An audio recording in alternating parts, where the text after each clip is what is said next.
MotorCast, the latest in automotive news. Brett Wharf here with you on WBKR.com each and every Thursday at 5:30, brought to you by our good friends out at Diesel Up. Last week we talked about rental cars and bad crash test ratings. This week we'll start off with a car that is famous for not being so famous. Any guesses?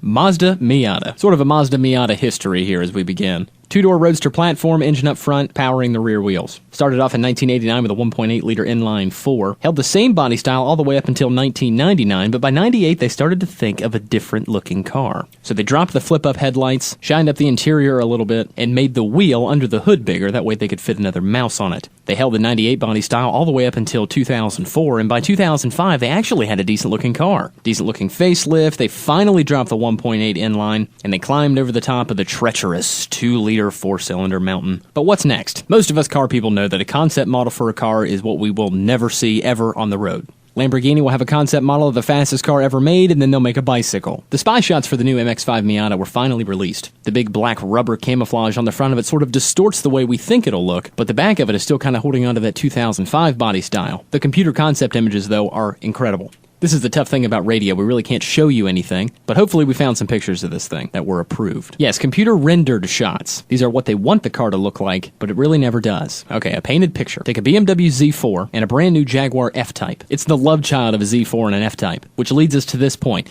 BMW and Jaguar, you better watch out, because there's a car coming out that is the exact same size as yours, but it still has half the engine. And some people bag on Miatas all the time, and I'm one of them. They just don't really do it for me. There's something wrong with them. Too much show and not enough go. But I'll tell you what you can do with a Mazda Miata. Oh, and by the way, us folk here in America, we're the only ones that call it a Miata. Every single other country in the world just calls it the MX-5. But I was at a car show one time in Marietta, Ohio. I mean, this is like a muscle car show. Charger here, Challenger there, Cuda sitting over there, old 60s Mustang back over there, hot rods galore, and the endless line of new Corvettes. And this thing took up 2 streets and 3 parking lots. It was pretty big. And what to my wandering eye did appear was a Mazda Miata looking out of place and weird.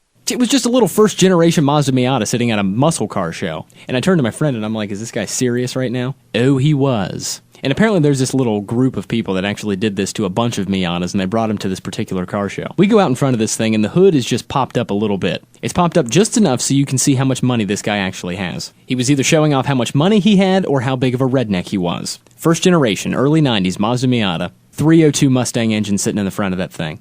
And with that itty-bitty wheelbase, that thing could easily pop a wheelie with a 302 V8 in it. Alright, no more Miata talk. So we'll switch gears from 2 doors and not enough space to 2 doors and plenty of it. Entry-level pickup trucks. We'll travel down this road because the Chevy Colorado is back. When it first came out back in 2004, it was a Chevy Cobalt with an extended cab and a bed. And along with the Ford Ranger, it was one of the favorites for automotive parts store delivery services and pizza places. The headlights were undoubtedly taken from the Chevy Express full-size van, and it shares a chassis with the GMC Canyon and the Hummer H3T that 6 people bought. The new one that's coming out for 2015 is sharing the same nameplate as it did back in 2004, the Colorado. Oh, and I forgot to mention, the Colorado was the entry-level pickup truck after they dropped off the S10. Brazil still actually calls it the S10. They halted production for a little while because they only sold 4,341 of them in 2013, so they figured they better give it a facelift, and that they did. It's bigger and more artsy than it was back in 2004 up through 2013, and very appealing. I'm going to call the Colorado and the Canyon the most capable, and we'll look down the line and compare them to other entry-level pickup trucks, including the Tacoma, which is the cheapest, the Frontier, which is the longest, and the Ridgeline, which is the ugliest.